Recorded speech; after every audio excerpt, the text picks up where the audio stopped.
Hey guys, my name is Justin and I am with Stevens Tractor Company. But this little section right here that's doing really fantastic is the same thing as what was in that bed. My garden, you'll see these little ant bait traps.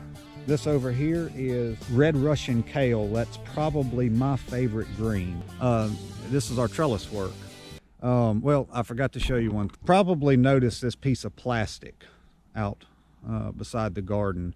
I keep these. This is a fire ant preventative, and I know it sounds crazy, but they're attracted to warmth. If you notice, there is a bait trap under that, and there is dirt surrounding it. That is because they have built a mound around that bait trap and it will kill them.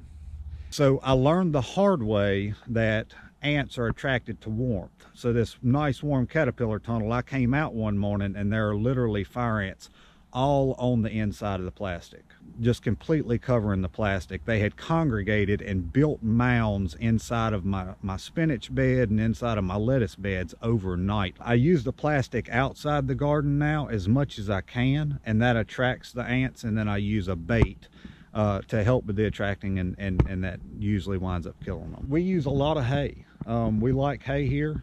Actually, the garden right now needs to be remulched. That's why we've brought this out here. As you mulch it, you pile the mulch up, and then just the natural process of the soil. For one, it keeps your garden root systems warmer in the wintertime, and it just continuously feeds the soil with brown matter. So you have earthworms and you have bugs and everything else that are really good for soil life, microorganisms and all that in the soil structure.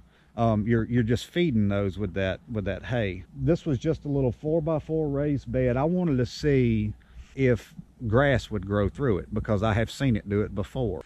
Me and my wife make our own compost, and this is filled with the compost that we make. But these are all radishes. Some of them are small radishes, some of them are very large radishes. So you can see down here, these are French breakfast. That's pretty much ready to eat. You could just about eat that right now. You can see down here a different type of radish. That is a cherry bell radish. If you can see that, I don't know how my lighting is tonight. We have trellis work that we're working peas up. These are sugar snap peas. And then we have our lettuces. Our lettuces are planted down here at the bottom. That is a leaf lettuce. It's called Grand Marnier. It's done fairly well. And we have another one right here behind us. Basically the same setup. This lettuce here is called Grand Rapids. It's done really, really well. We struggled, honestly, whenever we first planted. You see, I mean, you can look down through there and you can tell that some of these pea plants are obviously taller than the others. I mean, you can just kind of see right there. So the reason for that is the rabbits. The rabbits just absolutely ate us alive. So we've kind of replanted the peas a couple of times. These are blueberry bushes we bought from the farmer's market in Natchitoches. We've got one there, and we've got a couple of them over there. These here, this is one of my favorite. That's Paris Island. That is Paris Island lettuce. It's a romaine lettuce. The last two that you saw were leaf lettuces. You kind of pick them, you just kind of pick them as they go. These right here, you can eat these just like they are, but they do go to a romaine style head. So here's a couple more. This is another strain of lettuce. This is Rouge de Hiver. It is a red romaine, similar to what you just saw. So yeah, that's pretty much the garden. You can kind of see this was holy basil. This was something that it looks really, really terrible now, but you can tell just how many flowers were actually on this holy basil.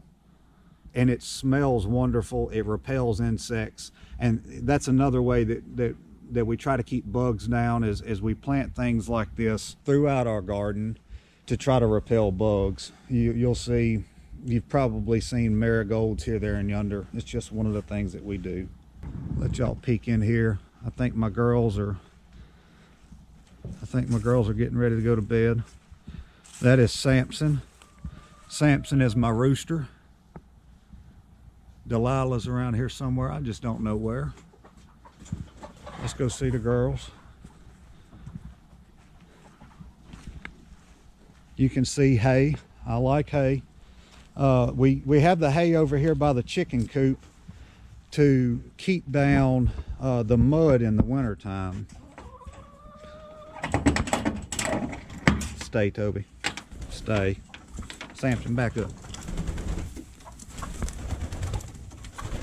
Oh.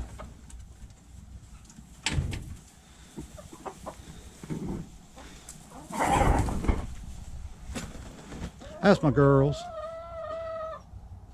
I got a few different breeds of chickens. You can see what we do with the hay. I have basically a water trough over there for them that they use. And it can rain in here, and I can come in here and collect eggs. I can come in here and do anything that I need to, and I don't have to worry about my feet being muddy. I don't have to worry about my chickens getting sick from being cold. That's my little babies. They back here in the back. Hey guys, just wanted to... Cat and dog. Just wanted to thank you for spending the afternoon in my garden with me. We want to invite you to like our Facebook page. Leave a comment below. Tell us what you'd like to see. Tell us what you'd like to see us grow, or if you've got a gardening technique of your own that is kind of individual to your area, or you don't see a lot of people doing, share it below. Tell us about your experience. Tell us about yourself. We want to thank you for your business. Thank you for all that you do. And until next time, God bless.